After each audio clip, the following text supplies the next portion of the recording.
I will never go back. There was a point where I had a little breakdown, and while I was in Walmart, I literally just broke down and cried. Hey, what's up, everybody? Today, I'm hanging out with Miss JoJo.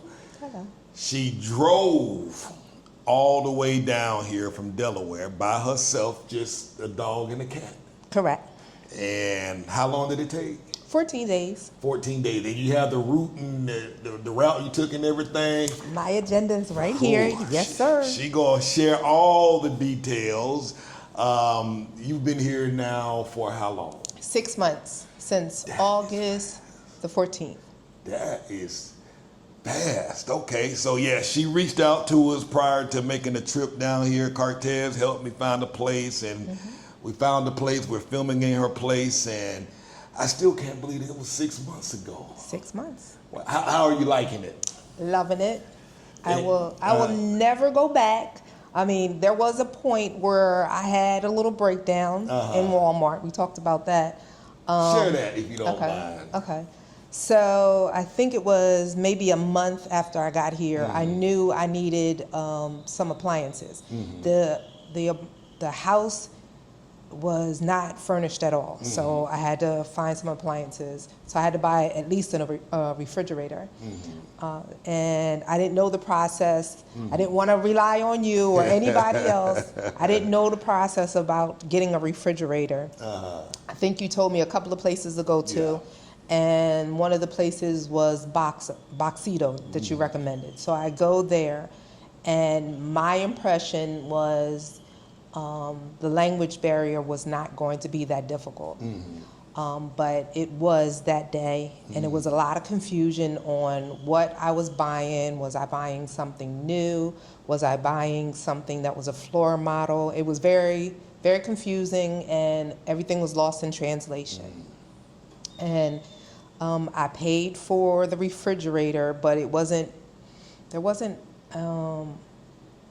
a direction of what to do next. Okay. So I was handed the paperwork, and of course the paperwork was in Spanish, but I really didn't know what to do next other than they will call you, and this is the date.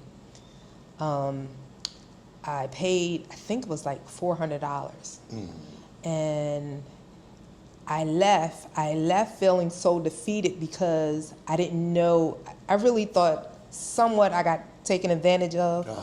And I didn't know really what the young lady was telling me, and I didn't know, I guess I didn't trust her, what she was telling me. And then I found myself in Walmart because I needed other things, and while I was in Walmart, I literally just broke down and cried.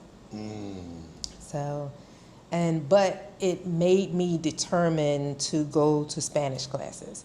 So within a couple of days, I did go and find the Spanish Center here in Merida, and so I go there and I learn Spanish. Well, let me back up a little bit. Did something else happen in Walmart, or was it just a cumulative effect of the whole day? It was just the effect of the whole day. Oh, and there was one thing, was a black lady. Now, when I first came here, I didn't see that many black people, but it was a black lady, and she saw me. I guess she saw it on my face. I wasn't crying at that time. But she just saw me, and she just told me, baby, it would be okay. And it was like, okay, I have community here. It's going to be okay. I just got to get through it. It was a bad day. I just got to get through it. And then everything just rushed down. How helpful has those Spanish classes been so far? Very helpful, especially when it comes to buying things. You need to know what the prices are. You need to know what the prices are. And for the most part, people are going to be honest on what the money that you're providing them. Like if you provide too much, they're going to go, no, it's this much. And they'll most likely translate it in English. And you can look at the register too. But if it's just verbal, say you're shopping at a vendor or something, you don't have a register to look at. For the most part, people are going to tell you you're paying too much. I think there was one incident where I think I paid a gringo tax because I didn't understand. But it's especially important when it comes to buying things, buying items. Good, good. So how long have you been taking your classes? I've been taking my classes since October. Okay. And I take them 3 times a week, an hour a day. Okay. Yeah. What's that like? Are you meeting other people, or are there other foreigners in the class? It's just a one-on-one class with Okay. my instructor, Sophia. I love you, Sophia, if you watch. Sophia. Wow. I tell you, I know when I went to Colombia for the second time, by day number 5, I was like, I can't do this. I'm going back home. Because the language, I mean, I be trying to tell folks, yes. the language barrier is a real thing. Some folk don't want to believe it. And I was like, I'm going home. I can't. You know, ordering something as simple as a soda becomes complicated. Asking somebody, can you help me? Can you tell me where you can't? You're like a child who can't talk, but you're a full-grown adult handling things on your own, and now all of a sudden you can't handle it. And so it was a lot on me, and I thought I was going to leave that night. I'm like, I'm getting on the plane. I looked at the plane tickets, and the prices were astronomical to leave all of a sudden. And so I was like, I'll look in the morning. But when I woke up the next morning, I felt better, and I was like, you know what? I just had a bad day. Yeah. Let me go. I immediately signed up for some Spanish classes that day. That day, and I haven't been consistent with my classes, but the few classes I've taken have always helped me tremendously. So y'all listen, take them classes. It can never hurt. It can't can never hurt. It can never hurt. The issue that I have now is I can read it much easier than I can hear it. So I find it difficult to hear it, and then there is they combine words here. Yeah. So you have to decipher what they're saying, although they're combining their words. They're speaking grammatically, but the words are being combined. Because I have a young lady that I met. Her parents are from Mexico. Okay. Monterrey. And she knows Spanish, and she finds it kind of difficult too, because the words are combined and they speak kind of fast here. Yeah, that is. Yeah, those combining them words, it will throw you off. And I'm like, that ain't what the app say. The app breaks them up into 2 different words, but like you're saying, they're combining them, and it sounds like they're saying one word, they leaving the syllable off when they start the next word, and it's like, what did they say? So definitely take those classes. They will help you, and this is a real thing. I mean, you can get really, really frustrating, but if you just ride it out, it gets better and better and better. Yes. I understand more what they're saying, but I can't articulate what I want. Right. That's another issue that I have right now. It's the confidence. Exactly. Like I know I can see it in my head, but I don't have the confidence to pronounce it. Like I said, I can read it way much better than I can hear it and say it. But little by little, there's a phrase here, poco a poco. Little by little. So little by little, and I plan on being here for the rest of my life. So 6 months, I learned. I know a lot more than I did 6 months ago, and I'm going to learn a lot more as I go on. And that's the thing, and I'm glad you said that. She knows a lot more now, 6 months later. And I can say, time is your friend. You just have to ride this thing out. Your feelings, it's going to be real. The emotions you're going to feel is going to be real. The frustration and the stress is real. But just recognize them for what they are and just trust. Like I say, if you're not going to come and stay you have to commit for at least a year. If you're not going to do it at least a year, no matter what comes your way, you might as well just not even come, because there's going to be some challenges and problems that you're going to deal with. And you're going to have 30 million reasons to leave, but you're going to have to find it in yourself to figure out the primary reason to stay. So what made you come to Mexico? Did something happen in your life? So I'm going to leave. I'm leaving the United States. I'm going to Mexico. What happened there? So I was scheduled to retire in August of 2024, and I knew I didn't want to stay in the States. But I didn't know about Mexico, maybe about definitely moving to Mexico until 2022. Okay. My partner and I came here in July of 2022 for his birthday. Okay. And we were like, we're leaving the country because things are just going, the political aspect of things were just going awry. So he agreed that we were going to leave, and initially I picked Mexico City. We went there in March of 2022. He liked it, I loved it, but he said it was too fast. So he was like, okay, I'm still willing to go, but we got to look for another place that's just a little bit slower. Okay. So we came here in 2022. He was amazed. It was like he was ready to relax once I retired. But unfortunately, he passed away in December of 2022. Sorry. So I still was determined to move out. I still was determined to move out. And when we came here, I just felt free. And I still wanted to have that feeling of freedom again. And there was no way I was going to stay in the States. What was it about Merida that made him have that wow factor and you, that what caught your It was the people. Everyone was relaxed. We felt safe here.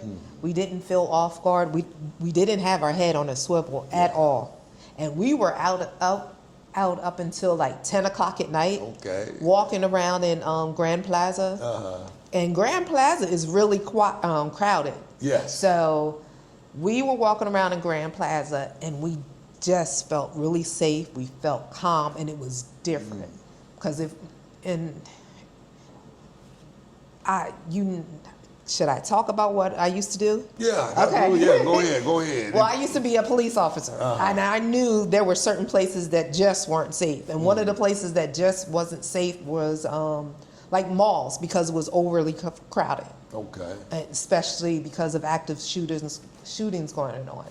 So we didn't really go to the mall because of things that were going on in the States. But when we got here, we didn't have to worry about any of that. None of that. And it was just amazing. Again, that freedom. Yeah. The freedom to relax. And not have that head on the. I know one day when we lived in Greenville, South Carolina, prior to coming here, and my brother called me like at 10:30 at night, and he said, "Hey man, where you at?" I was like, "Oh man, I'm running to the grocery store, Kroger." Kroger was open 24 hours at the time, and he's like, "I'm going to the grocery store." He said, "At 10 o'clock at night?" He's like, "Man, what are you doing out there that late, man?" He's like, "Man, I would never be outside that late because of crime and robberies and all of that stuff." And we live way out in the country, so I'm like, it ain't that bad over here, where we live out in the rural area. But the fact that, man, he lives out in Atlanta, but the fact that he was concerned about my safety, which means he's concerned about going out at night himself. Right. And you can come to a place where everybody say is dangerous, and Mexico being bad and dangerous, and you can walk out here 2 o'clock in the morning and nobody's looking at you, nobody's harassing you. You see women out here walking their dogs at 12 o'clock at night without a worry in the world. I remember me and the girls went to the movies, and the movie was over at about 12:30 midnight, and we walked home, and we passed by a pharmacy, and we stopped by the pharmacy to get some medicine, and there were two girls there, like 11 years old and 13 years old. I was like, what in the heck are these little girls doing out here at night? Their mom and dad let them out here at night to go, and that's when we first got here. And when I saw that, I was like, okay, this place must be really, really safe. And especially in the summertime, at night, there's kids just running all over the place. 10 o'clock at night. It's a whole nother level of peace, y'all. It's unimaginable. it's hard to articulate it to people to a point where they just don't believe it when you tell them, you know. But it's real. I mean, you can have peace. You're not gonna be worried about somebody robbing you, punch you in the face, you know, because you're older, trying to knock you out, and none of that. And when I was in Colombia, that was one of the things we had to be worried about. You constantly had your head on the swivel there. You had your cell phone out. The locals would walk by and say, "Put your phone in your pocket. Don't be walking around here with your phone out. Have your laptop out. Take that back inside. You making yourself a target. They will rob you. They will follow you."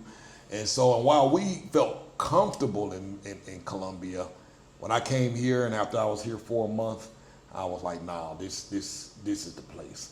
I don't have to constantly watch my back. I don't have to constantly do the, you know." And the girls, I'm like, I won't have to worry about them as much as well. So forever, this is it. This is it for me. This is it for me. I went to the Independence Day was it in October? Hidalgo Day. And in Grand Plaza, it had to be a crowd of probably, I want to say 5,000, 6,000 people by myself, just like you, having my phones out. Yeah. The only thing people were doing were posing. That's it. Posing for pictures while I'm taking them. No one was worried about me. They were worried about being entertained by the people that were on stage. Yeah, there was no swivel. And by the time I got home, I had to walk in the streets of Merida. But by the time I got home, it was 1 o'clock in the morning. Wow. Yeah. Wow. Because I had to park like blocks away. But when I was walking back to my car, nobody was thinking about me. No one was worried about me. Wow. Wow. So 14 days, you said it took you to drive here. Yes. What, were you nervous about that? Were there issues along the way? I was nervous about possibly some car issues, like my car breaking down or my a flat tire or something about that. I think the only issue that I had was when I hit Houston, Texas. I was behind a truck and a rock came from the truck and cracked my windshield. But instantly I went into, okay, we're going to rectify this move. I found a place to fix the windshield and we kept it moving. Okay, okay.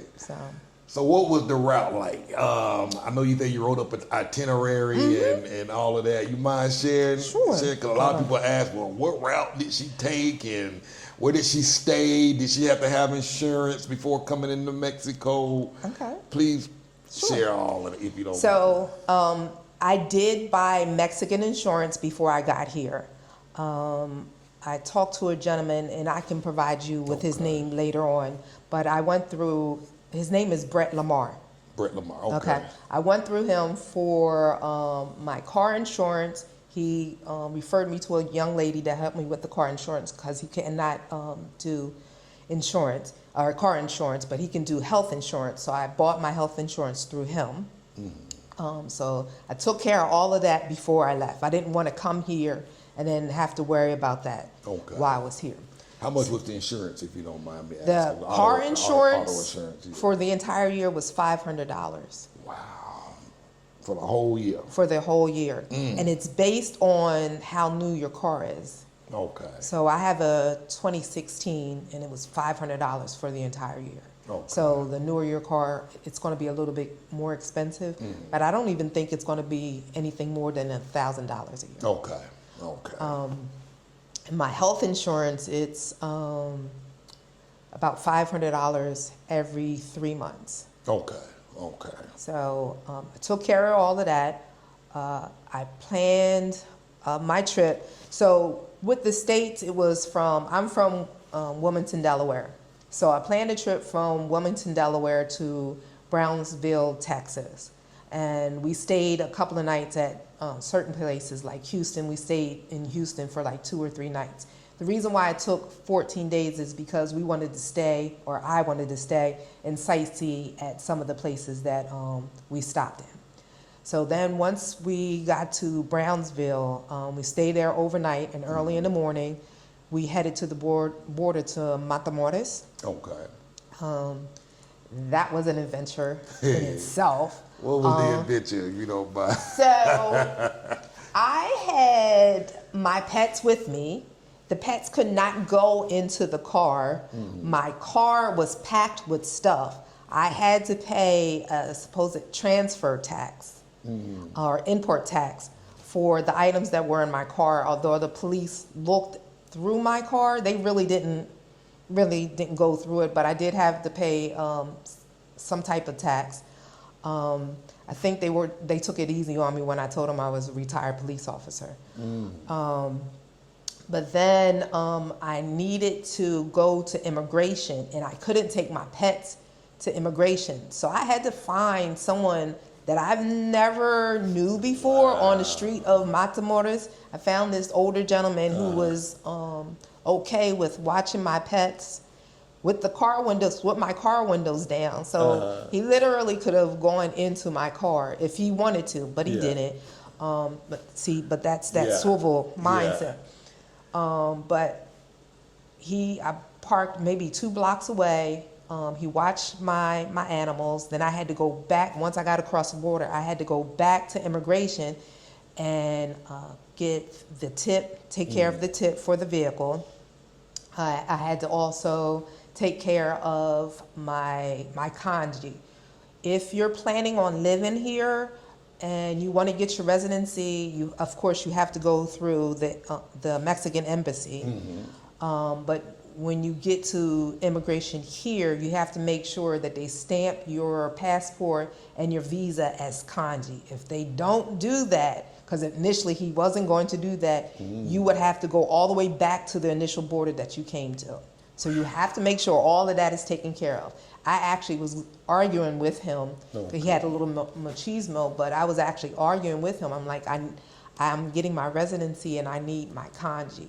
And he was like, you don't need it, you're fine. And then I had to physically show him my visa, which was not at the front of my passport. So we got that taken care of. I got the tip taken care of. You have to get your tip if you're driving past 20 miles past the border. And what's the tip for those that It is the temporary import permit for your vehicle. And the cost is $400 deposit and $55 for a service fee. Anytime you go back across the border, you get the $400 back, but they keep the $55 service fee. Okay. So everything got taken care of, and early in the morning we decided, I include them all the time because they're my baby girls, but I decided I didn't want to stay in Matamoros, so we made it to Tampico in Tabasco? Tampico, Tamaulipas. So it's the same state as Matamoros. Okay. And it was about an 8-hour drive, for that one day. So we went to Tampico. 10 minutes before I got to my hotel, I got pulled over by they're not police officers, they're traffic agents. And the reason why I got pulled over by the traffic agents was my tags stood out. My tags are blue for my state, for the state of Delaware. And if you're ever in Mexico, you'll notice that all the tags in Mexico are white. Yeah. So my tag stood out like crazy. And it was like 4 or 5 agents in this one little tiny car. So I had to explain to them I have the tip. And for some reason, I found that out once I got here, some states aren't aware of the tip. Okay. Oh. So I presented my paperwork. They got their supervisor on the phone, and after I talked to their supervisor who spoke English, he knew what I was talking about, and he told them to let me go. So we go to the hotel, we hang out for just the one day in Tampico. Okay. Well, what was your mindset like while they were questioning you. You're going back and forth over the phone, traveling by yourself. Were you scared? Were you? What was going through your mind during that time? I don't think I was scared because I was like, I'm prepared for this because I've had all my documentations. My only concern was there was going to be some type of loss in translation of what I was doing. Thankfully, the person on the phone spoke good English because my Spanish was really terrible then. But thankfully, he knew what a tip was. Okay. It was just concerning that they didn't know. Yeah. And I had my paperwork together, so I didn't think I was going to be taken in or anything like that. Okay. I wasn't scared. Yeah. Didn't mean to interrupt. I No, trying no, to no, jump no, in no, and get no, those no. little tidbits out of it. And then I'm going to also mention that if you do plan on driving, make sure you take the federal toll roads. Only the federal toll roads. Pay for the tolls. I went through Toll Guru, I believe the name of the website, to find out what all of the tolls were, and it gave me a map of where to go, but take all of the toll roads. Why is that?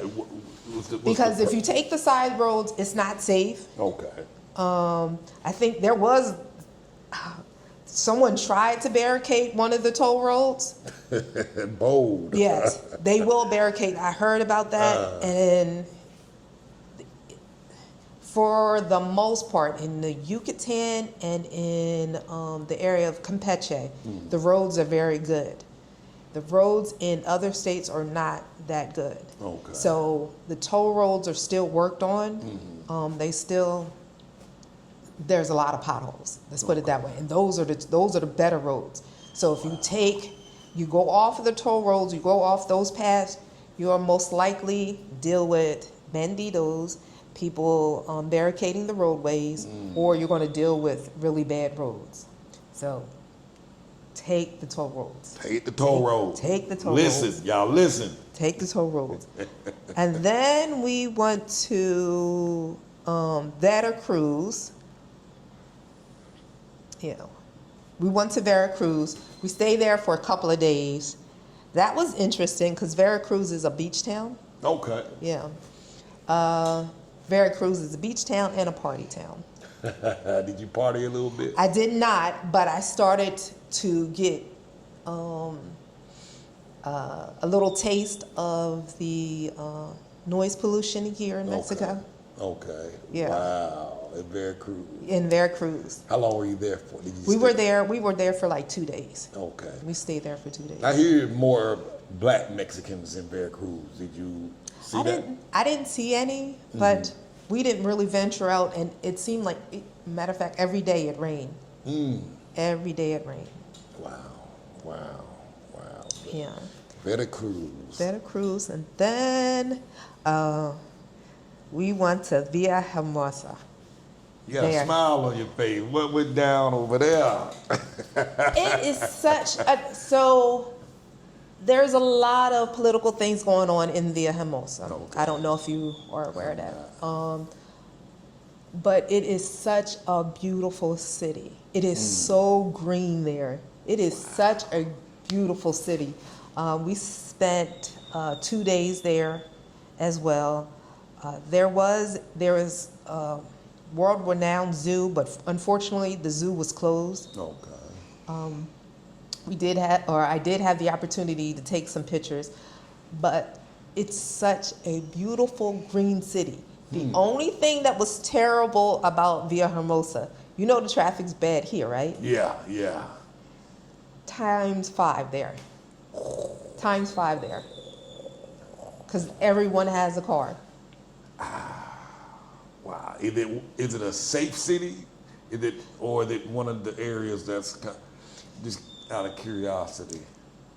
So I was told that it wasn't that safe. Okay. When I got here, I heard about a couple of car bombings there. Ooh.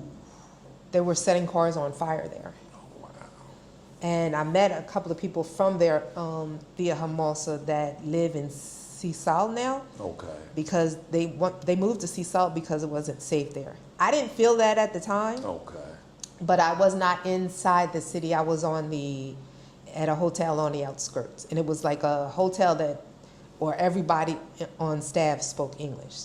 So I guess it catered to English speaker Americans or Canadians. So I did not feel unsafe there at all. So the hotels, as you were traveling through, were these name brand hotels you were staying at, national chains like from the States, or?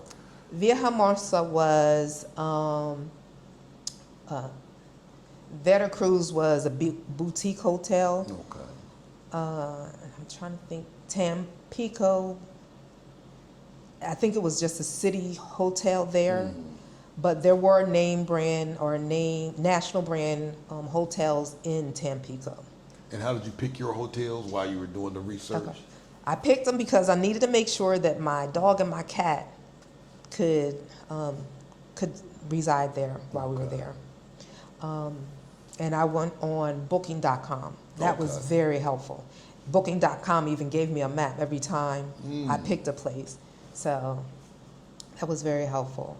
Then the next place I went to was, Campeche, Campeche. Campeche, Campeche is a beautiful city. Have you been there? I have. It is so beautiful. The only thing is, I was thinking about, if I can't do it in Merida, I can go to Campeche, Campeche. That was my thought too. But the problem with Campeche, Campeche is hardly anyone speaks English. Yeah. You have to know Spanish. You have to be strong on that Spanish. Yes, you have to know Spanish. And their hotel, it was another boutique hotel there. So, were the hotels affordable? Were they expensive?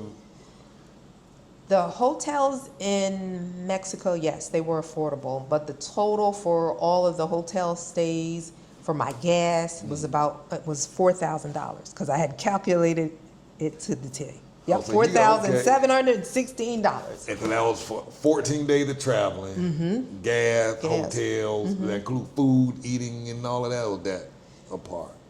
That wasn't a part, but for me, I was just worried about being on tax. There was a couple of days I didn't eat at all. Wow, why is that? Just because nerves, focus? It wasn't nerves. It was I'm focused, and we got to do this, and this, and this. So, yeah. Wow. Now, in that 4,000, were tolls included? In tolls, yes. That's not bad, especially when you bring in, and you had a SUV, right? I have an SUV, yeah. Bring in a carload of stuff, of the most important things that you wanted to bring. Yes. The hotel, the 14-day journey, and plus it was 14 days, so and you took your time. Yes. And it also included a tip fee too. For the and that was about what, $400 you had to pay. Okay, that's not bad. No, that's not bad at all. Because you'll spend almost $1,500 on the airlines, and depending on the luggage, flying into Merida directly. And you get the convenience of having your car. Right. So that in itself is worthwhile. Would you do it again if you had to drive? Probably not. And why? Because the drive was kind of, although the scenery was beautiful, after a while, you can only be happy to see a coffee field. Or the cows or the horses. The scenery was beautiful, but it was so vast. After a while, it got old. And then also, although they're the toll roads, you're still going to go through small pueblos, and that's what's going to take so long. Okay. And it could take. I think there was one. I forget the name of the town, but it took almost 2 hours just to get through this one town, because it's just a winding road through this little town. And then you're following import trucks. So trucks that are coming from the States. Yeah. So the traffic could be at least 50 cars long, and it's going to take you about 2 hours. God. Yeah. So. Say not again. No, probably not. Probably not. It was an adventure, and I can say that I did it. Yeah. A lot of folk can't say. I don't know if I would have had the courage to do it myself. Okay. Honestly, you know what I mean. Mm-hmm. So, but I'm hearing more and more women and women with children have been making the drive. There was a lady, client of ours, who drove down here from North Carolina with her 2 kids, son and no, 3 children, 2 twins and a girl and a daughter, and she made that drive. I think it took her 10 days. Just took her time, and I'm like, wow, y'all give me courage. You know what I mean? Wow. So, how have you made friends? What has that been like? Just adjusting and adapting to new culture and society. Slowly but surely, I am building a community. Okay. A young lady and I are going to Celestine tomorrow. Okay. So Which is a beach town. Yes. With flamingos. Oh, I'm so excited, and she planned everything. So I don't even know what to prepare for. All I know is I'm driving, and we're going to get on a boat and just watch the flamingos. Nice. I had mentioned on my YouTube website about you have to go out. You can't just stay in. And initially, when my breakdown, I was going to stay in, but I couldn't do that. You have to go out. You got to, yeah. You have to build community. There is a walking group that I found through Facebook, and a Facebook group. I think it's called Black Merida. Okay. See. And I started from there. And every other Saturday, I would walk with the group, the walking group, and then I would take my dog, and that little social butterfly. She just found friends. I have at least 3 or 4 aunties now that are willing to watch her at any moment. And she's an 80-pound pit bull. Wow. But she's a big old little girl. But I think she has more friends than I do. But yeah, I go out today. I went to see one of my girlfriends. She's a singer. I went to a brunch and watch her sing. Wow. And it was just a table full of the community just supporting her. So the girl who's the singer, she's from the States? She's from the States. And where did she sing at? I think I'm gonna butcher it. It's called Naku. Okay. Naku, Nakuh, Naku. Okay. In Central. So she's managed to sing locally. In various places, I'm assuming, throughout Merida. So there's nothing holding y'all back at all. I mean, girl coming here singing and wow. So how did you meet her? At the walking group. At the walking group. Man. And the other girl that you're going to the beach with tomorrow, same place? It's a language exchange that I'm a member of, and she was a member of, and we just hit it off. We went out for a New Year's Eve event together. Okay. And she likes my company, I like her company. Yeah. She's crazy, I'm crazy, so yeah. Now, is she a local Mexican? Or? No, she is from Texas. Okay. She was born and raised in Texas. She speaks fluent Spanish, but she even has difficulty understanding some people sometimes because what we mentioned before, how they combine some of the words and how fast they speak. So she's taking Spanish classes, and she just goes off. She just goes off. Man, if I could just do 20%, you won't be able to tell me nothing. Exactly. You know what I mean? I wouldn't even need to take no more classes after 20. Well, I probably will. Just want to tighten it up. But man, you want to tell me a thing with 20% fluency. All right, so hanging the walk that y'all do at the park every Saturday. How long are the walks? It's at Parque Alamán. Okay. It's from 8 to 9. We walk only when it's sunny outside.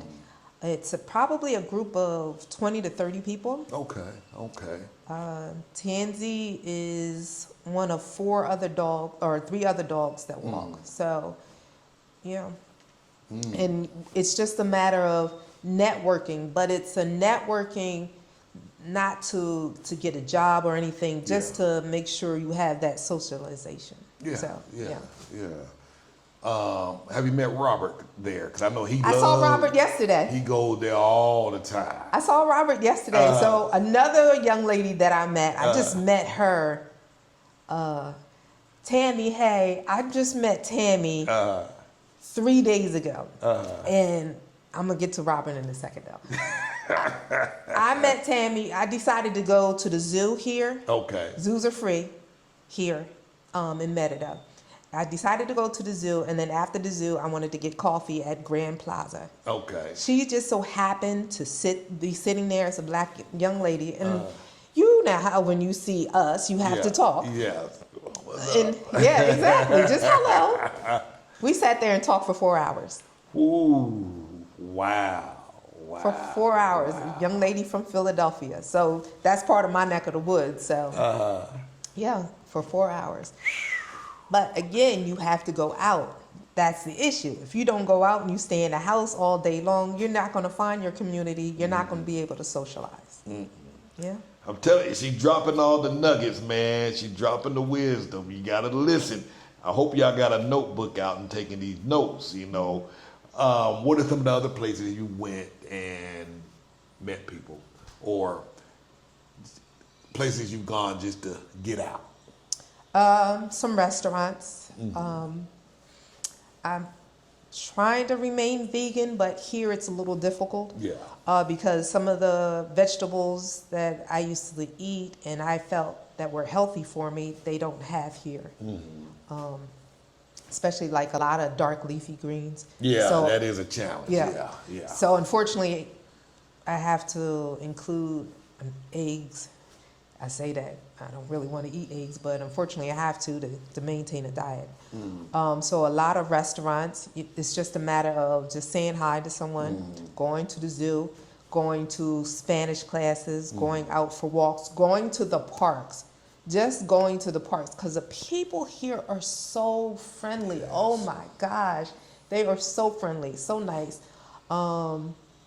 Even if you hang out to the park and you're on your phone, because there's free Wi-Fi. Yeah. But yeah, just and I have her, my little social butterfly. So people constantly walk up to me, wanting to talk to her, wanting to pet, and especially little girls. Really? Little niñas. They're little tiny girls. They have no fear of her. They just want to play with her all the time. And just people are just so nice, and they just walk up to you. So what do you think it is about this particular dog that attracts or draws people in, you think? She's a pretty pitty. Wow. She's a pretty pitty in pink. So you dress her up and everything. Oh, she just wears pink. That's it. Yeah. So if y'all are introverts and scared to talk, it sounds like the secret is to get a dog and dress him or her up, and people may approach it. I mean, people may approach it, but remember what we talked about, the stray dogs? That's the one thing that you have to worry about. There are, and I did not know that we would have to worry about dogs. I was almost, or she was almost attacked by a pack of stray dogs. They're very territorial here. So I would scout, if you are a person that wants to get a dog, I would scout out your neighborhood to find out where the stray dogs are. How I rectified the issue, I literally would carry a long stick and some rocks in my pocket. They are afraid of sticks. I'm not trying to abuse any animals here. Let me just put that out there. But I'm just trying to defend myself and my dog. The time that we were almost attacked by, it was about 4 or 5 dogs. It just so happens I have my stick and I dropped my phone, and when I picked up my phone, they thought it was a rock and they all scattered. Oh, really? Okay. Wow.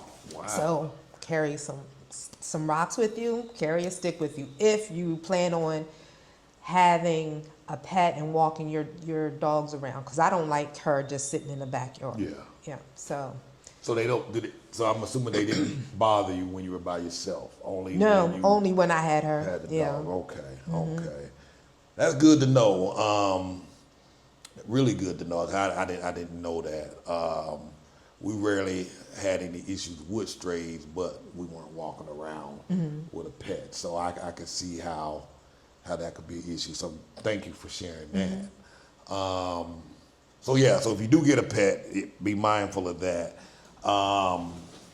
Your neighborhood, you are in, well, I'm not going to say where you're at. I can say. Unless you want to. Okay. I ain't want to put your business on blast. In Esmeralda Residencia. I love it. If I can, may buy a house here.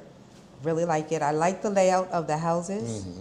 I like that it's really close to Central. It's only about maybe 5 minutes outside of the Periférico. Yeah, about 5 minutes. Yeah. It's really close to Central. You have Concal and I don't know how you deal with all of that traffic. I can't do all of that traffic. San Pedro is beautiful over there, but yeah. I like that it's quiet here. Yes. So you got a 2-bedroom townhouse. Yes, 2-bedroom, 1.5 bath. And 1.5 bath. What do you pay per month, if you don't mind me asking? $430. Y'all hear that? It is a brand spanking new house. So new, they're building some units right around the corner here. And I shot a video of it while we were out investigating. I'll put a link in the description so you can look at the house. But it's a beautiful park. There's a dog park right up the road. You go all of that within walking distance. 400 and what? $430. Now, when that peso hit like $21, I imagine your rent did drop down some more. Yeah. God. You say 470 or 430? 430. God. 8,500 pesos. So it depends on what the fluctuation of it. Wow. Now that saves. I was talking to a couple yesterday. They spending $1,800 a month for an apartment. And it's not even as spacious as this. It's an apartment where they have to deal with people above them making noise, people under them making noise. And they like, Cortez, we don't have any breathing room. After we pay our bills, we don't got nothing left. And just making a move will cut their bill by, I don't know, 70%, just throwing the number out, from $1,800 to $430. Do they have a car? They do have a car, and they're paying insurance on top of that. I don't know what kind of car they got, but they got a car note, 2 cars. 2 car notes and insurance on top of that. This area here is supposed to double. So you've seen the area, how it is now, but it's supposed to double. And there are, on occasion, houses for rent. A lot of these houses are already bought. I want to say all of these houses are already bought. It's just a matter of people, either are they going to rent them out or are they going to move in? Because Mexico is rich. Yeah. Oh, yeah. Oh, my God. People don't realize that. Yeah, they don't. People don't realize that. But they may want to look over here. I don't know what the, if they're looking to rent or just to buy later on down the road.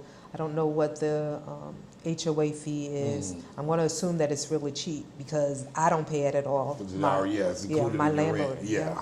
And they're not attached. These houses are not attached. That's right. So it is not. Yeah, so you're right. So it's not a town. It's actually a house. It's a house. It's not even a townhouse. It's a house. It's a house. I forgot about that. Yeah, this is not attached because you have a backyard, walled in, closed off at the front. The dog can run around and play, and all of that for $430. But I need just a little bit more space. Because I want to have an office area. My second room right now is just used as storage. Okay. And when family members come over, I want to have a room for them. For them, okay, okay. $430 a month. What do you pay on your electricity? Let me tell you. Matter of fact, I just had it. Oh, it's right there on the counter. That electricity bill for the month of October and the month of December says 346 pesos. I need to figure out what y'all doing. Just in case. 'Cause my stuff be damn 7,000 pesos. Really? Yeah. Hold up. Yep. God, that 300 something pesos is like $15, $16. 346 pesos. Man, I wouldn't know what to do. God, and that's for 2 months of electricity. 2 months. You just saving money all the way. So, all right, but before I ask you that question, hopefully I remember. Water, what do you pay for water? Maybe 300. 300, so about $15 every 2 months. $7.50 a month. And about $15, $20 every 2 months for electricity. Is there anything else? I think that's it. Do you have to pay a guy to come do your yard or anything? Nope, like I do that. You do that? So you're a retired police officer. I am. So you have, if you were to stay in the States and try to live on your pension, what would that be like versus living here on that same pension? The car insurance alone would be $2,500 a year. I have a property. Hopefully, I can sell it, but the property taxes over $2,500 a year. I would have to work. You have to keep working. I would have to keep working. Wow. Because you have to also consider health insurance. Health insurance there is at 3 times the amount. Yeah. So your retirement goes way further here. You're able to go do the things you want, save, have money left over on top of that, live a relaxed life. What would you say to anybody who thinks the idea of retiring in Mexico is crazy versus staying where they're at and struggling on the fixed income that they have? So if they have a fixed income, I can't talk about people that are still working. Yeah. Fixed income, you can literally find a place and live off of $1,000. Yes. You can live off of, not $1,500, you can live off $1,000 here. So I would move here versus struggle there, because you have to deal with the politics there. Prices are always going to go up there. I hate to say it, you don't even know if your freedom is going to still be there. Here, no one bothers you. And I know ignorance is bliss. I know there's something out there that I'm not paying attention to. But no one bothers me here.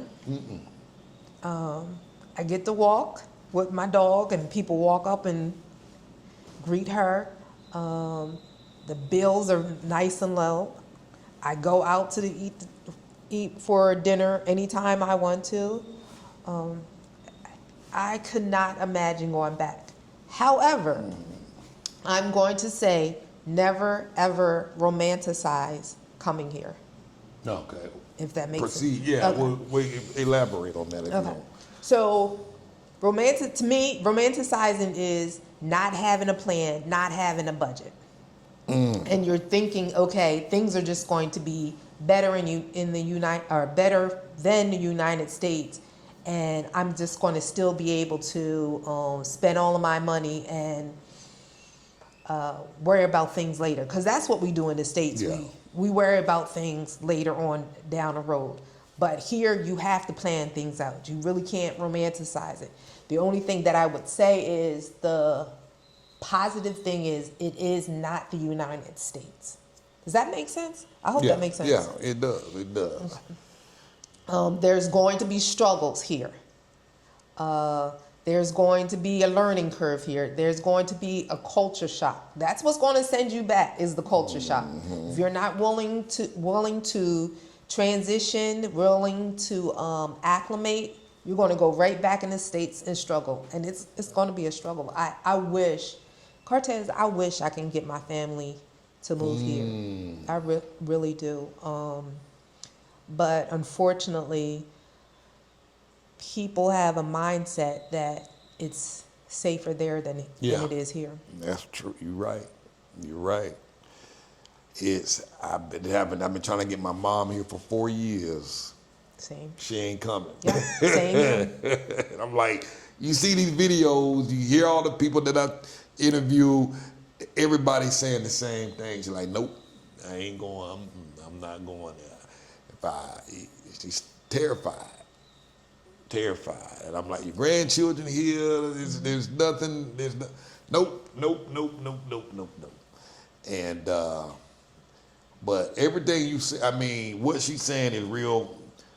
I keep telling y'all that, don't be watching these folks YouTube feeds and seeing all the good stuff and like you say, thinking you can just show up without a plan and things are just gonna fall into place, and cause it ain't. I mean, it takes work to stay. Moving abroad and staying abroad are two different things. You know what I mean? It's going to take work and effort to stay here. Because remember, you were showing me places, and I was like, no, I'm not going outside of my budget. Exactly. And there was one place, it was $1,150. Everything was included. Yeah. Everything. I was like, no, I'm not going over my budget. You have to plan. You have to have a budget. And that's key. You got to know what those numbers are, and if you can know what those numbers, you need to know what those numbers are before you show up, because otherwise you're gonna be looking at stuff, and it's easy to get caught up. I made that mistake. I was paying all this money for this other place I was in. I look back, I said, man, you was stupid. You know what I mean? I'm like, what in the heck was I thinking? I had a plan. I just didn't stick to the doggone plan.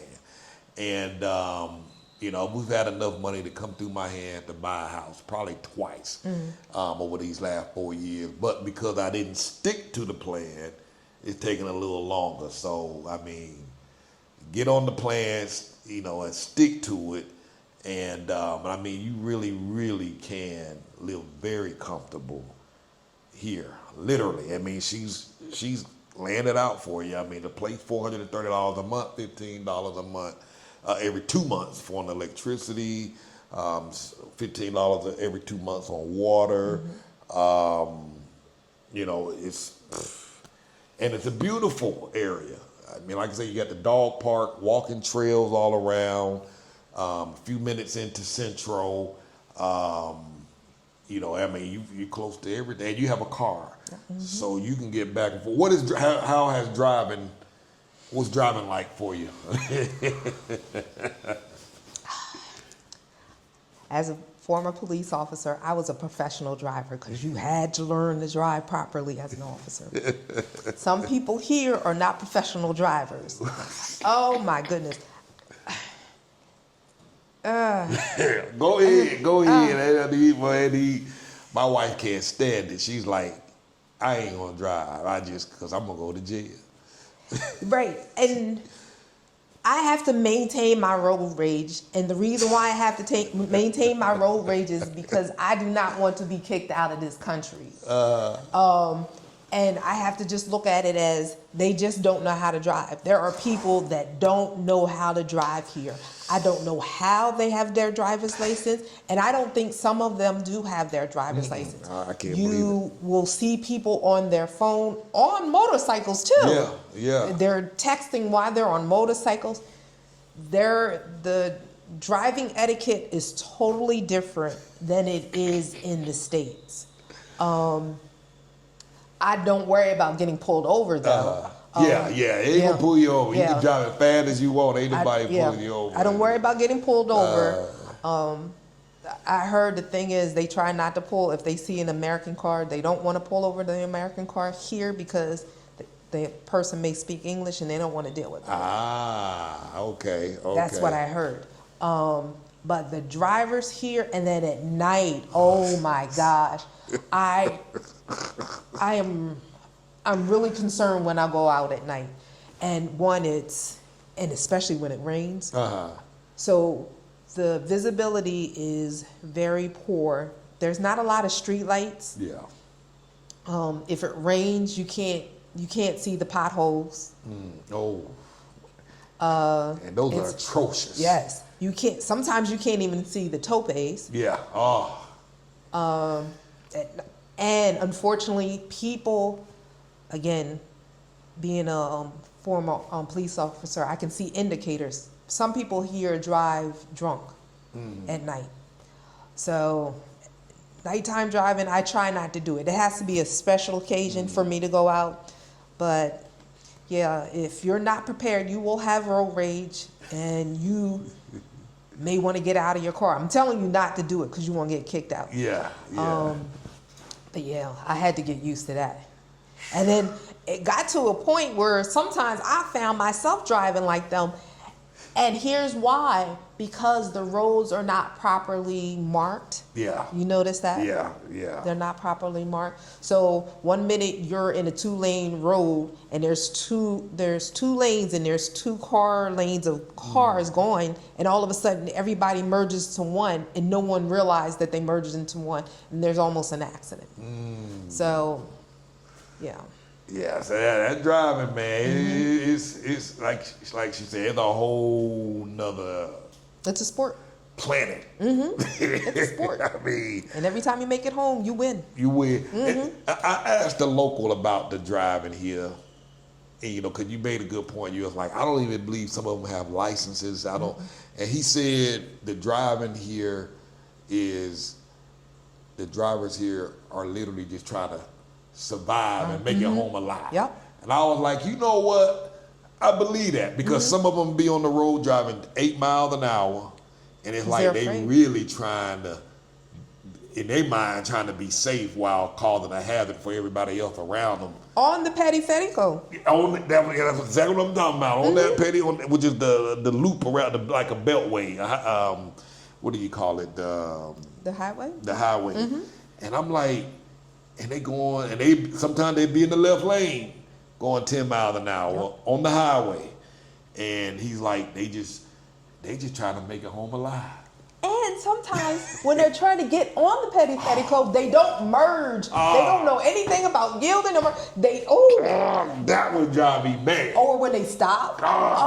You're like, you're not supposed to stop. We're gonna die. We're gonna die. You're not supposed to do that. Ooh, so it's a sport here. That would make me mad when they stop when they supposed to be merging, and then the guys on the far right, they don't even try and move over so you can merge. Exactly. They don't, and they will try, and they don't. And even when you're on the regular street, they won't let you in for nothing.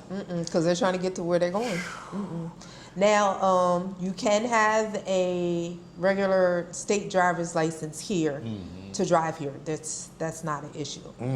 But again, you're going to have, if you bring your car here, I'm going to suggest that you have insurance. Because, matter of fact, I learned that from you.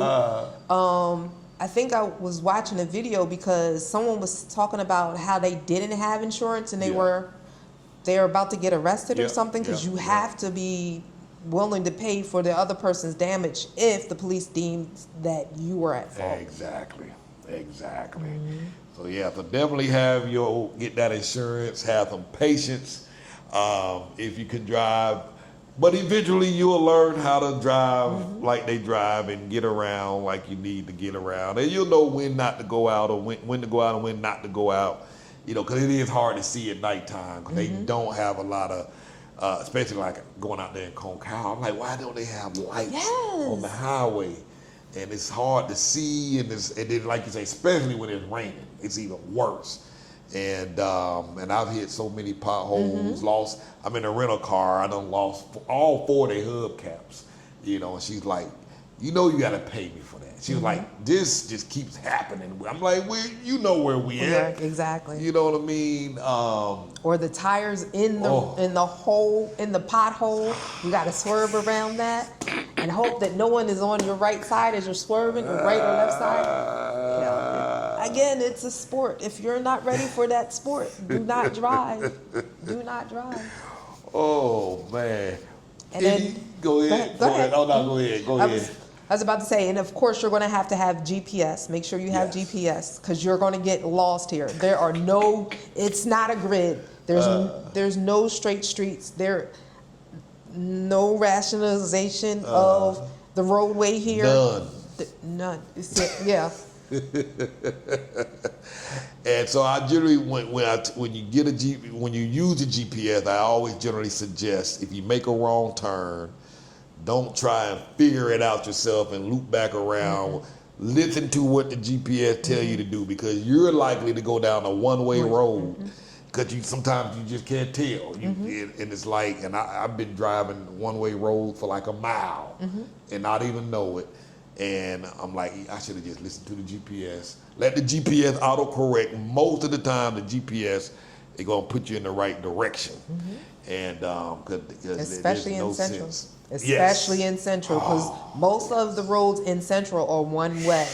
And if you go down that one wrong road and that Volkswagen Bug is going 40 miles an hour, good luck. Good luck. Good luck. Because some of these streets are very small. Like in Concal, the old area of Concal. Those streets are very small, and they have the nerve to be parking on the side of the roadway. Yeah. That drives me insane more than anything. And they just stop. It's almost like they can put their hazard lights on. Yes. And it means when you see them put their hazard lights on, just be prepared. It's almost like, because I got my hazard lights on, I can do whatever I want. Yes. And so when you see that, just be prepared for the unimaginable. They want to park anywhere. They feel they can park anywhere. And the turn signal, don't even expect it. When you come to a corner, start slowing down, because most likely they're going to turn, but they're not going to turn on their turn signals. No. Again, it's a sport. Oh man. But I still love it here. You know what I mean? Ain't no going back. You know what I mean? You have to deal with the traffic. If that's the only bad thing you have to deal with is the traffic, you'll be fine. You'll be fine. You'll be fine. Any other cultural shocks since you've arrived? The food. If you're not used to the food, I'm not used to the food. For the most part, I cook here. I only eat out for special occasions. Because I keep hearing Yucatecan food is different, and it is. Yes. If that's not something you're into, you may want to get used to cooking at home. Let's see, what else? Any surprising ahas? Like, oh, I didn't know, in a good way. Any? Oh, the stores here, the malls. Oh, but you have it's a hunt. You have to search for the stores, like the furniture that I have here. Like this and that chair there came from Liverpool, which is like the Macy's of Mexico. Yeah. Very nice, and they deliver for free. They take care of you, and if you're not happy, they still take care of you. So that was amazing shopping. The artisans here. There's a young lady. Some of this furniture, I just keep going back to her. All of the wicker furniture, I keep going back to her. She's amazing. I love that. That's a wow moment. I found her by Google. If you ever need to look for something on Google Maps, I guess, because you know how you need something like, say you need a table or furniture, muebles. Yeah. Okay, you need furniture. You don't Google furniture when you're looking for something on Google Maps. You Google whatever muebles. You Google whatever it is in Spanish. That way it's easier, because That was a wow moment. It was like, duh, I have to look for stuff in Spanish. And it sounds simple, but you have to look for stuff in Spanish. So muebles and everything popped up, and I would find different places. But if I'm looking for stuff that says, and it says furniture, it's going to be a little bit difficult because they're not listed in Google under English. They're listed in Google under Spanish. So anytime you're looking for something, always look for it under Spanish. What else? I'm still trying to get back into my plants. So the viveros, the nurseries here are amazing. Yeah. Share your experiences with that. Very exotic plants here. You can find very beautiful exotic plants.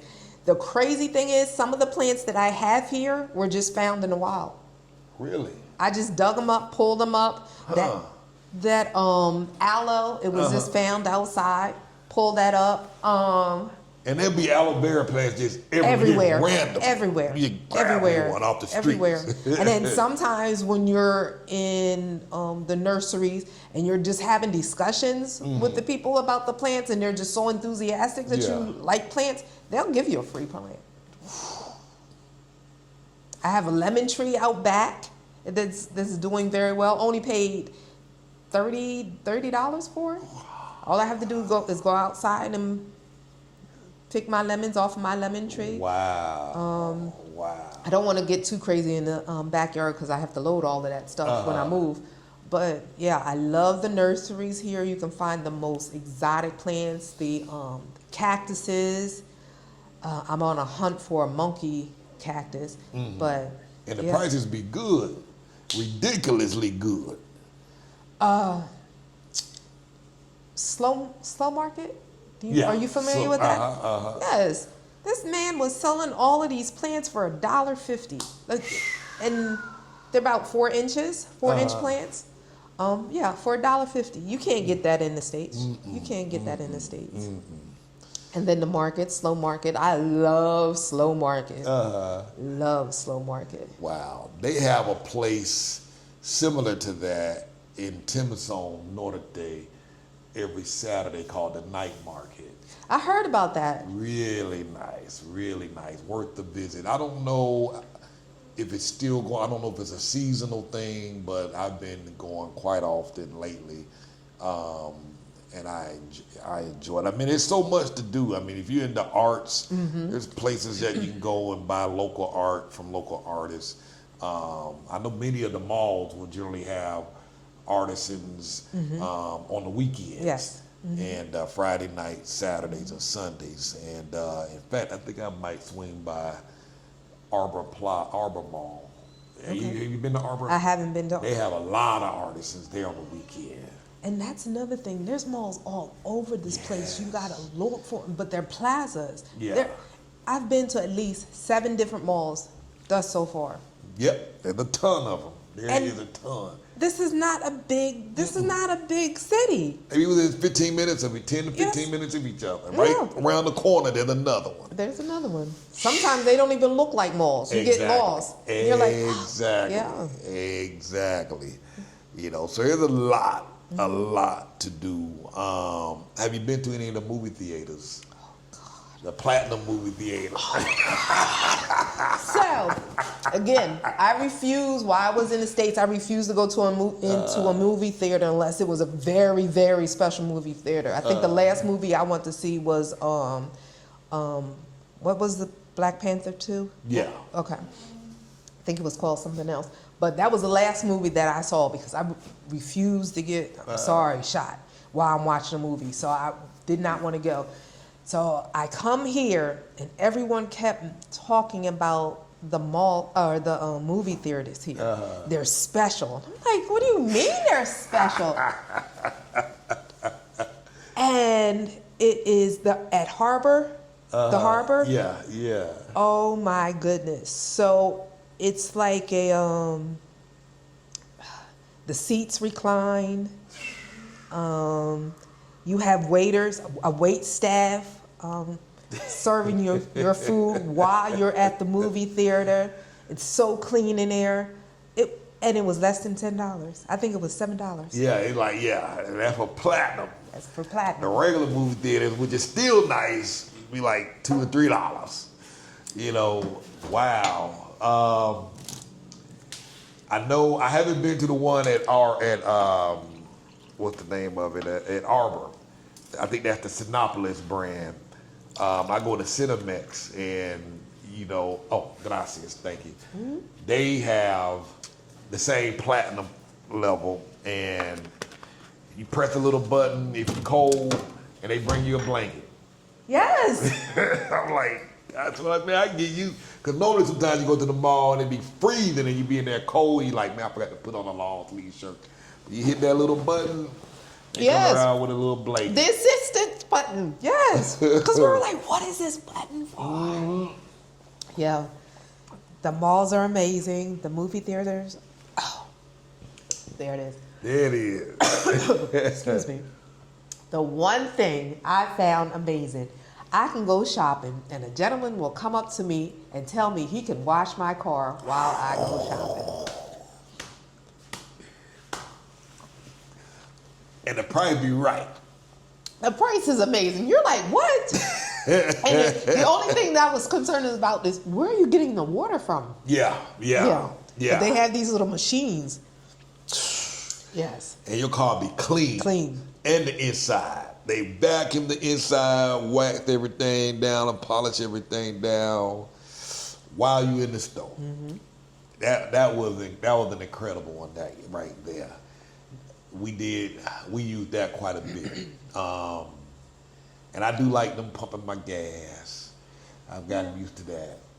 A nice little luxury. I think that's the only very expensive thing here is the gas. The gas prices are rather high. They are. But if you look at it, it's a government company. It's government owned. So it's going back to the people.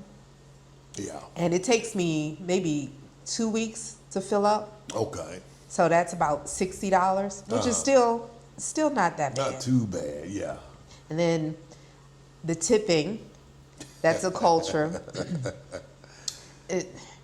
But they're so appreciative of just a little bit. I mean, they accept like 5-10 pesos. Yeah.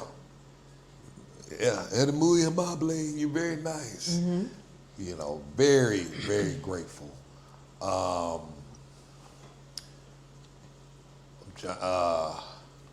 I've found my leafy greens. The only place I can find them is at Costco. Yes. I don't know if you've been there to grab them. It's not many, but they'll have them prepackaged in that cool refrigerator but you have in the to, back. sometimes you have to look. They're not consistent. They're not. So it may take two months before you'll see Brussels sprouts again. Yeah. I said I was going to buy me a deep freezer and stock up on stuff like that when they're there and throw it into my freezer. And that way when they don't have it, I've been waiting on them to come back with some more cauliflower rice. They generally have big bags. See, I've never seen the cauliflower rice. Yeah. Now, Walmart would generally sell them, the smaller bags, for like $1 a piece. So I bought like 25 bags a month ago. I'll be trying to, when I see them, I snatch them up. So yeah. Wow. Any bad stuff? Well, no, I wouldn't say bad. Well, yeah. Any disappointing things since you've arrived, or any other challenges? So I think I mentioned the gringo tax when I gave somebody some money extra. That was disappointing, but then again, I was like, okay, the average. That's my dog, by the way. She wants to come downstairs and say hi. The average worker makes what, $75 a day? Yeah. So they took 100 pesos. I mean, it's kind of disappointing, kind of upsetting that they took advantage, but that's kind of my fault as well because I'm not knowledgeable of hearing what the difference between 200 pesos and 200 pesos. Yeah.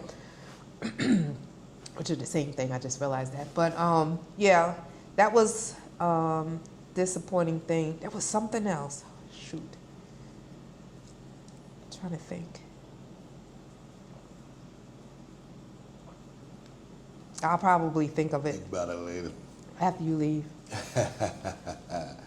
So, and I can cut this out if you want me to put this in there. Uh-huh.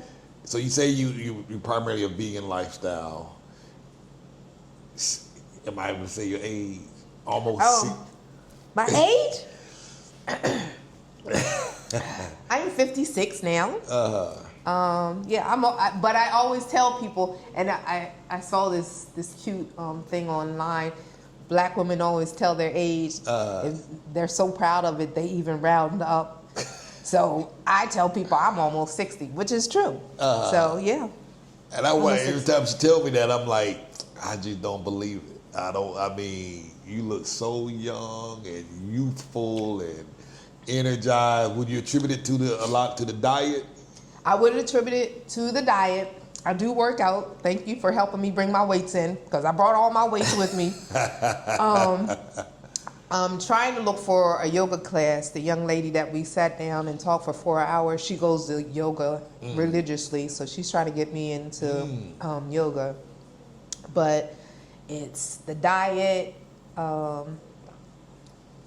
working out, walking. We walk for miles. We get in 10K a day. Every day. Every day. Every day. She loves walking. We walk for hours. Wow. Yeah, especially early in the morning, because you know how it gets hot. Yeah. So around 7 o'clock in the morning, the routine is take care of them, feed them, and then her and I, we go out and just walk around Los Angeles. Wow. And that's mainly my content, just taking videos of us walking around. My. I need to get back out on. I've gained a lot of weight since I got that doggone rental car for the last 18 months. And when I was first, when I first got here, the first year and a half, made videos all day, every day. I was getting 30,000 steps in a day. Oh, wow. And I didn't think that. I was like, man, this thing must be wrong. But I'd be out there for 8 hours walking, just recording. I need to get back to it. I felt the healthiest when I was walking. I didn't like walking, but I felt the benefits of it. And I see the benefit of it now, more so now that I haven't been walking. So you work out? You say, well, you got your own stuff, so you don't go to a gym or anything? I'm still looking for a gym. Haven't seen a gym that I really like. I wish there was and I know that's not going to happen, a all-female gym. Okay. But some of the gyms are more so broski gyms. Yeah. I'm not interested in that. So. There's a gym, I'm going to send it to you. Haley goes. She just joined. They just opened up. It's right off of the Periférico. It look like a yellow fan. Oh, the Hagar. Yeah. Have you been in there? I haven't. They just opened up. It's 24 hours a day, 7 days a week, $25 a month. Oh, it's only 25. Yeah, because we went to another one called Padrinos, I think it was, more of a chain, and they were trying to get like $65 a month per person, no family discounts. But that one is like $25 a month, 24 hours a day, anytime you want. They have a boxing ring in the middle if you want to. I think it's like extra $15 if you want to use that, but it's all there. It's really, really, really, really nice, and the people there are very, very nice. Okay. And they have trainers there, and they don't even charge. They haven't charged us yet. Okay. Every time Haley go in there, they work out with her, and they'd be like, "All right, we'll see you on Tuesday," and I'm like, "They don't charge you nothing?" They're like, she's like, "No," and so that might be worth checking out. Okay. And it's close. Not it's far right by away. Chichi Suarez. Yeah, Exit. exactly. That's the one. That's the one. Yeah, because the Smart Gym, I want to say that's almost $50. Yeah. They prices be like, I'm like, what? And they're a chain. They're all over the place. I don't Exactly. understand why they're so expensive. And it's Merida. It's Mexico. I still That's don't the understand. part that tripped me up. Like, y'all getting this much? Yeah. But I guess they are, unless they giving me a different price list or something when I come to the door. So you've been documenting your stay and your lifestyle here on YouTube. If anybody wanted to follow you, how would they find you on YouTube? It is JoJo, JoJo is out. So it's JoJo is out on YouTube. And I'll post the link. Okay, it's fairly new. And the purpose of it is just so my family members can see what I'm doing. And I'm not trying to sell anything. I'm not trying, just the everyday life of, oh, this is what I experienced for this day. For the most part, they're shorts. They're more so shorts. I still have to get back into documenting my trip going across country. So I believe I stopped at Veracruz. So I got to get back into that. Okay. Do you plan to do any traveling while you're here across Mexico? I would love to go back to Mexico City. I would love to see Jalisco and Monterrey. I want to Belize. I drove to Belize. Oh, you have? How was that? I've been thinking about it. 5-hour drive. Is it 5 hours? It's 5 hours. Wow. It was flashbacks of the long drive of coming here. You have to have something to entertain your mind, and make sure. I'm going to suggest that you make sure that your car is intact, because I think you don't even see a gas station for like 2 hours. Wow. Dang. So you make sure you fill that bad boy up and get the more when you see the next one. Yes. But I went to Coruscant, Belize, because I had to leave the country so I can redo my tip, because it was only good for 6 months. Ah, okay. Initially. Okay. So. Now, someone told me, I don't know how accurate it is, you can get your tip at Progresso because it's a port. I've had 2 people who physically gone and gotten their tip. Someone said that to me too, and I'm like, okay, so where do I go? No, it's just, you can get it. Yeah. Okay, but I'm gonna look into it. Okay. I'm gonna look into it. I'm gonna ask Valeria about that.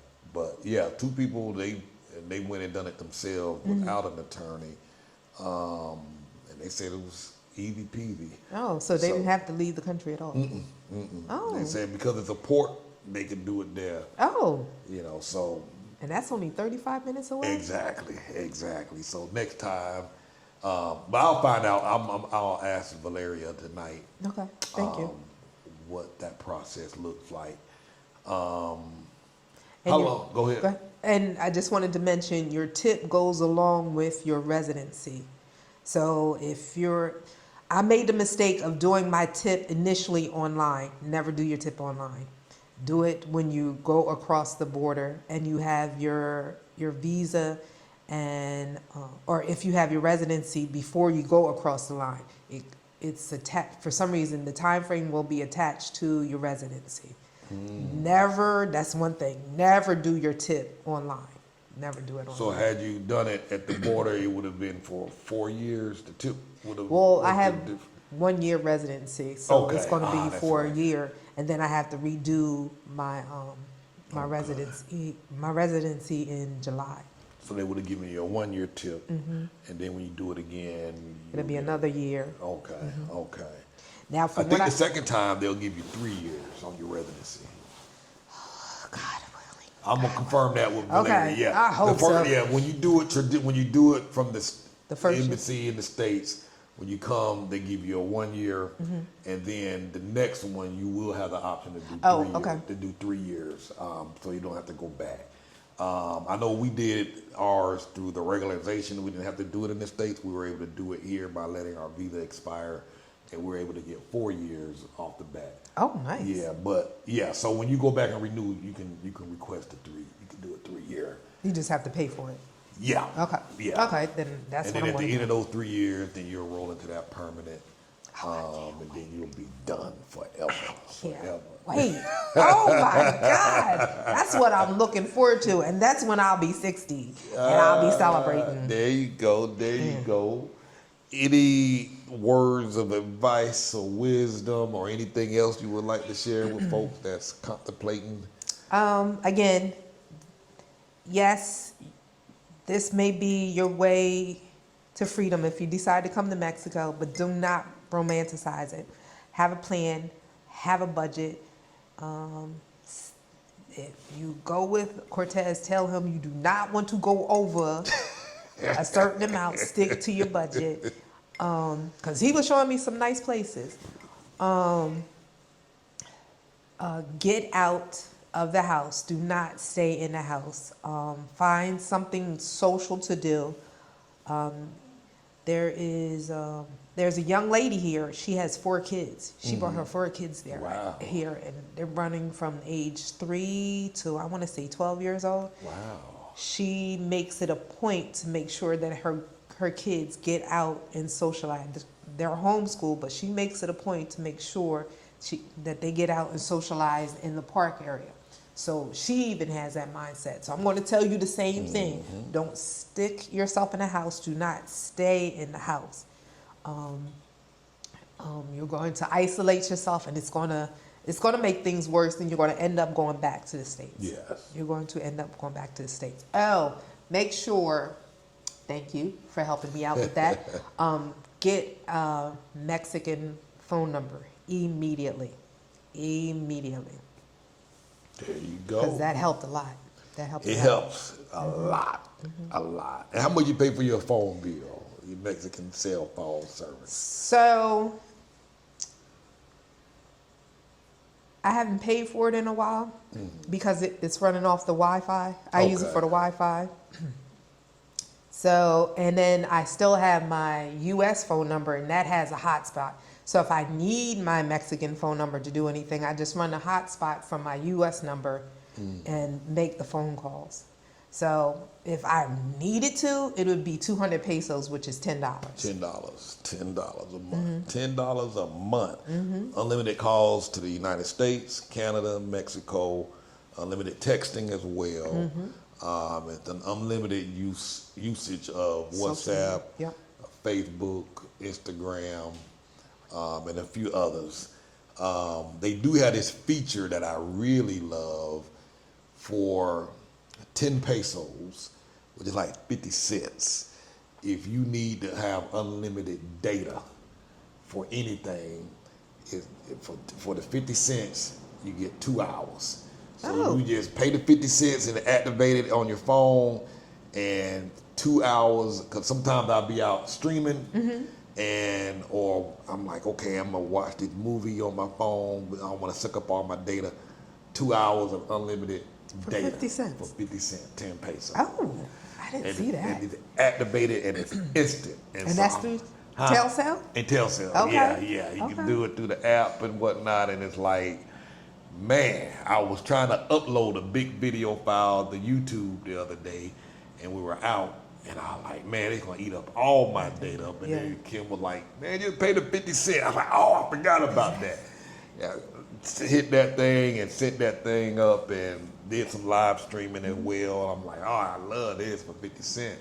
So it's little perks like that, man, that makes life in Mexico so great. I like that I can go down to the ocean, meet the fishermen as they pull it in off of the boats at the pier and buy fresh fish directly from them, and it's cheap. I went and bought some shrimp from this lady, a big giant jumbo shrimp, and if you don't feel like going down there to get it, they bring it to you. Everything is up for delivery. Almost everything. Everything is up for delivery. I've seen a couple of delivery people here. I used to get my water delivered, but I had to stop because I found that I need to lift the weights of the water. So I just go to the water house. Yep, to save get a lot. to get my water. Because it's that big old jug is only 50 cents. 5 gallons of water. Yep. So yeah. Because in the States, it's like $5 to replace some things out with new water. $5, $6. 50 cents. Yep.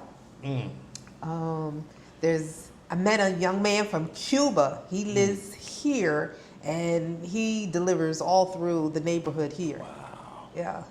Everything can get delivered. I heard they can deliver money too, but yeah, I don't know if I Now the Rappi app, they'll deliver money. Okay. I've done that. I do that often. Now that I'm in Concal, they don't come that far. But yeah, there've been some times I go in my wallet, the kids done took my card out, and I'm in the store at the register, and I'll tell the lady to put it to the side, and I say, I'll be back in 10 minutes. And I'll go stand outside and open up the Rappi app and say, okay, I need 2,000 pesos. And about 10 minutes later, they roll up on the motorcycle and give me my 2,000 pesos. And how does that work, though? I'm afraid to do that. Now, well, you know, your credit card or your debit card it's already attached to the Rappi account. Okay. And so when you request the money, the driver themselves don't see the card. However Rappi does it, it authorizes the driver. I guess they have their own card. They pull cash out, it deducts it, and they bring you cash. And Rappi sends you a code, and you have to give them the code in order for them to give you the cash. So if they don't show up, the Rappi give you your money back. Okay. And go after them guys. Okay. But it's completely safe. I do it. I've been doing it all the time. Been at the restaurant sometime, my card didn't work because the machine might not have processed my card. Say, oh, we don't take a U.S. card. Very rare. That happens rarely. And I had to order cash in the restaurant. And they'll show up. Generally within 10 to 15 minutes, they'll be there with that cash in hand. You know, so I love it. Okay, maybe I'll try it. Now you remember you asked me what was one of the things that really disappointed me here. One of my cards got compromised. And I know how it happened. Looking back, I know how it happened. Is that your credit card? Yeah. Because I went into a store. It was one of the stores in one of the malls. You know how some of the stores just look shifty. I wasn't paying attention to it. They had some cute stuff, and it was one dress that I really liked. So I went to the counter, paid for the dress, and usually when you go to pay with your credit card, they bring out the machine. Yes. She took my card, and I wasn't paying attention at all. She took my card, and then on occasion, they will ask for your ID because sometimes there's fraud here. People claim that they weren't in Mexico. So on occasion, they'll ask for your ID. I always provide my residency card. So she asked for my ID. I gave her my ID, and then she asked for my phone number. They don't ask for your phone number. Yeah. That should have kicked it in, but I didn't really pay attention to it. And then 2 days later, I get a text from my credit card company asking me to call because my card was compromised. It was being used. The card number was being used in Amsterdam. So that was the only thing. So always keep your card in view. I mean, they can still do it by having that machine. Yeah. But yeah, that was the only thing. I'm like, darn it. So that's a good tip. Good tips. Always keep your card in view. Because by law, apparently here in Mexico, they have to process your credit card in front of you. So when you go to restaurants, they'll generally bring out a mobile terminal and they'll process it right smack in front of you. If they ever take it to the back, you know something shady's going on or whatnot. So always process that payment in plain view and don't let them walk off to the back. And they do that in Canada. That's when I first experienced that in Canada. I'm like, oh, they come to the table and do that. So yeah, but beautiful place. So thank you for hanging out today and sharing your experiences. I appreciate it. I know they're going to appreciate it. Lots of value today in this interview. I know some people might ask, would she consider doing a live so we can ask her questions? Sure. So y'all ask, and we'll get it scheduled.